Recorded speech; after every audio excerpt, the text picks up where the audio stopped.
জীবনে চলার পথে সবাই পাশে থাকবে না, কেউ হাত ধরে এগিয়ে নেবে না, কেউ মাঝপথে ছেড়ে যাবে। তবুও দাঁড়াতে হবে নিজের স্বপ্নের জন্য, নিজের ইচ্ছার জন্য, নিজের আত্মসম্মানের জন্য। যখন কেউ পাশে থাকবে না, চারপাশটা অন্ধকার হয়ে আসবে।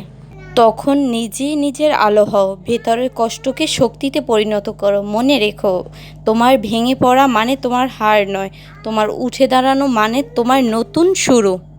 আজ নিজেকে বলো, আমি যতই ভাঙব ততই গর্ব, যতই পথ কঠিন হোক আমি থামব না। কারণ পৃথিবীর সব গল্পের মতো তোমার গল্পেও জয়ের অধ্যায় আছে। শুধু সেই অধ্যায়টা তোমাকেই লিখতে হবে। তুমি হয়তো ক্লান্ত, ভেতরে অজস্র কষ্ট, কিন্তু এই মুহূর্তটাই তোমার নতুন শক্তি জোগাড় সময়। দাঁড়াও, চোখে আগুন নিয়ে হাঁটতে শুরু করো, কারণ তোমার গল্পের প্রধান চরিত্র তুমি নিজেই, আর তোমার বিজয়ের অপেক্ষা করছে ঠিক সামনে। নিজেকে আল্লাহর রঙে রঙিন করো, মন খুলে আল্লাহর সাথে কথা বলো, চোখের পানি জড়াও, বিশ্বাস করো শুধু এখানেই শান্তি খুঁজে পাবেন।